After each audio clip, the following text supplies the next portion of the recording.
વડોદરા શહેરમાં આજે જે હરણી તળાવ છે ત્યાં એક દુઃખદ ઘટના બની છે, કેમ કે વાઘોડિયાની જે ન્યૂ સનરાઈઝ સ્કૂલ હતી તેના વિદ્યાર્થીઓ પિકનિકે આવ્યા હતા અને જે વડોદરા મ્યુનિસિપલ કોર્પોરેશન સંચાલિત જે હરણી તળાવમાં જે બોટમાં તેઓ ફરી રહ્યા હતા તે દરમિયાન આ બોટ છે તે પલટી ખાઈ ગઈ અને જેમાં વિદ્યાર્થીઓ હતા તે તેમાં ડૂબી ગયા। આ વિદ્યાર્થીઓમાંથી 13 વિદ્યાર્થીઓના મોત થયા છે, સાથે 2 જે શિક્ષકો હતા તેઓના પણ મૃત્યુ થયા છે। અહીંયા જે પોસ્ટમોર્ટમ રૂમ છે ત્યાં 6 વિદ્યાર્થીઓને અહીંયા રાખવામાં આવ્યા છે, તેઓનું પોસ્ટમોર્ટમ ચાલી રહ્યું છે અને અહીંયા એક પછી એક જેમ પોસ્ટમોર્ટમ થાય છે તેમ તેમના વાલી વારસદારોને આ વિદ્યાર્થીઓની ડેડ બોડી સોંપવામાં આવી છે। અહીંનો જે માહોલ છે અમે કેમેરામેનને બતાવીશું કે એ આપને સીધા દ્રશ્યો અહીંથી બતાવે। રાતના 12 વાગ્યાનો સમય થઈ ચૂક્યો છે। ખૂબ મોટી સંખ્યામાં આજે વિદ્યાર્થીઓના સગા સંબંધી સ્વજનો તેમજ શહેરીજનો છે તે અહીંયા હાજર છે અને આજે પોસ્ટમોર્ટમ થઈ રહ્યું છે ત્યાં એ લોકો ઊભા છે। સાથે અહીંયા એક બાજુમાં એક આઈસીયુ વિભાગ છે જેમાં એક 13 વર્ષીય જે વિદ્યાર્થીની હતી જેનું નામ હતું આલિયા શેખ, તેની પર ટ્રીટમેન્ટ ચાલી રહી છે અને તે બચી ગઈ છે, પરંતુ તેની એક નાની બહેન છે તેનું આ જે કરુણ દુર્ઘટના થઈ તેમાં મૃત્યુ થયું છે। અહીંયા જે સયાજીગંજના ધારાસભ્ય છે કેયુર રોકડિયા તેમના સાથે પણ નવજીવન ન્યૂઝે વાત કરી અને તેઓએ આ ઘટનાને લઈને શું વાત કરી તે સાંભળો।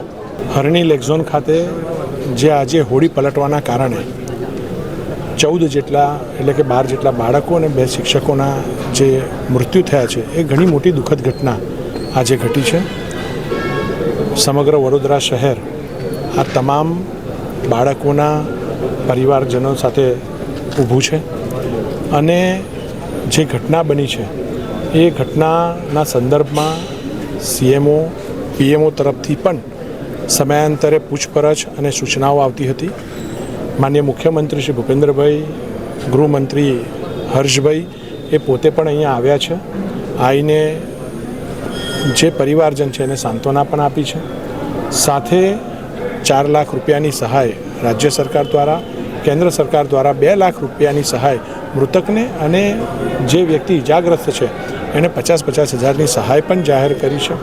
પરંતુ આનાથી વધારે જે રીતે માનનીય મુખ્યમંત્રીશ્રી પોતે આવીને ગયા છે અને સમગ્ર તંત્ર જ્યારે રેસ્ક્યુ મિશન પણ ચાલતું હતું ત્યારે પણ અમારું ફાયર બ્રિગેડ, અમારા આરોગ્યની ટીમ અને એની સાથે પાછળથી એનડીઆરએફની ટીમ પણ આ રેસ્ક્યુ મિશનમાં જોડાઈ હતી। સમગ્ર તંત્ર એ ત્યાં કામે લાગ્યું હતું અને એની સાથે હમણાં પણ જ્યારે પોસ્ટમોર્ટમ રાતના 12 વાગે પણ હાલમાં આપણે 12 વાગે વાત કરી રહ્યા છીએ 12:10 ત્યારે પણ અંદર પીએમ પોસ્ટમોર્ટમનું કાર્યવાહી ચાલુ છે અને જેમ જેમ પોસ્ટમોર્ટમ થાય છે એમ એ મૃતદેહને પરિવારને સોંપવામાં આવે છે। એની પણ ટોટલ વ્યવસ્થા, તમામ વ્યવસ્થાઓ અહીંયા તંત્ર દ્વારા ગોઠવાઈ છે। આ ઘટના દુઃખદ છે અને સમગ્ર શહેર આ ઘટના બાબતે સંવેદનશીલ છે અને જે વાત આગળ કરવામાં આવે છે તો આની તલસ્પર્શી, જે પ્રમાણે પહેલાં પણ કહેવાયું છે કે આની તલસ્પર્શી તપાસ થાય એના માટેની ટીમનું ગઠન પણ થયું છે અને મને વિશ્વાસ છે જે કલમો આ કેસમાં લગાવવામાં પણ આવી છે એ કલમોના આધાર પર કોઈ બચી શકશે નહીં। સરકાર દર વખતે કહેતી હોય છે કે ચમરબંધીને છોડવામાં નહીં આવે, પણ આ કાયદાની અંદર આ કેસની અંદર કઈ રીતે જોવા છે? આમ જુઓ, પાછળની પણ જે ઘટનાઓ બની છે એમાં સરકારે જે કલમો દાખલ કરી છે એ કલમના આધારે સરકારની માનસિકતા એકદમ ચોખ્ખી છે કે કોઈ પણ ગુનેગાર હોય અને કોઈ પણ કેસ હોય એને બક્ષવામાં નહીં આવે। આમાં પણ જે કલમો દાખલ કરી છે એ જ કક્ષાની કલમો દાખલ કરીને અને કેસની તપાસ માટે જ્યારે સરકાર તરત જ ટીમનું ગઠન કરતી હોય ત્યારે સ્વાભાવિક રૂપે આ કેસની સંપૂર્ણ તપાસ પણ થશે અને લોકોને પણ યોગ્ય ન્યાય મળે એવી અમારા સૌની પણ ઈચ્છા છે। આજે બાળકો બોટમાં બેઠા હતા તે લોકોએ જેકેટ પહેર્યા હતા, નહોતા પહેર્યા? આની પણ તપાસ થશે અને જે તપાસ થશે એના અંતે પરિણામ સાચું આવશે। પણ જે વ્યક્તિઓ કેટલાક બાળકોના મૃતદેહ બહાર જે આવ્યા હતા એમાં કેટલાકે જેકેટ પહેર્યા હતા અને એમનું પણ નોંધાશે। સીસીટીવી કેમેરા અને જેની પાસે રેકોર્ડિંગ મળશે એના આધાર પર તપાસ સમિતિ એનો રિપોર્ટ। જે પ્રકારે કેવું રોકડિયાએ વાત કરી, સાથે જે ભાજપના પ્રવક્તા છે ભરત ડાંગર, તેઓ પણ આ ઘટનાને લઈને દુઃખ જતાવ્યું છે। સાથે પોસ્ટમોર્ટમની જે પ્રક્રિયા ચાલી રહી છે તે ઝડપી ચાલી રહી છે, તેઓ પણ આ ઘટનાને લઈને વાત કરી હતી અને તેઓ પણ શું કહી રહ્યા હતા તે સાંભળો। વડોદરા ખાતે હરણી તળાવમાં બોટ ઉલટી થવાને કારણે એક દુઃખદ ઘટના, હૃદયદ્રાવક ઘટનાનું નિર્માણ થયું. એને કારણે માસૂમ બાળકોએ અને શિક્ષકોએ પોતાનો જીવ ગુમાવ્યો છે. ત્યારે માનનીય મુખ્યમંત્રી શ્રી ભૂપેન્દ્રભાઈ પટેલ, ગૃહમંત્રી શ્રી હર્ષભાઈ સંઘવી પ્રત્યક્ષ રીતે હોસ્પિટલની મુલાકાત લીધી, એ બાળકોના માતા પિતા, એમના પરિવારજનોની મુલાકાત લીધી, એમને સંવેદના પાઠવી. સાથે સાથે જે ઈજાગ્રસ્ત છે એને તાત્કાલિક સારવાર મળે તે માટે તંત્રને કડકમાં કડક સૂચનાઓ આપી છે.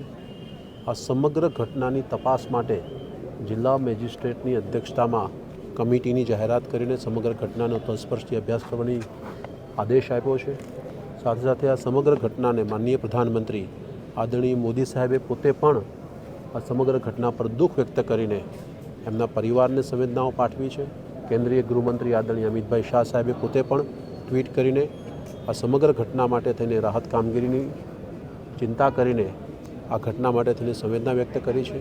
રાજ્ય સરકારે પોતે માનનીય મુખ્યમંત્રીશ્રીએ જે કોઈનું મૃત્યુ થયું છે એમના પરિવારજનોને 4 લાખની સહાય અને માનનીય પ્રધાનમંત્રીજીએ 2 લાખની સહાયની પણ જાહેરાત કરી છે.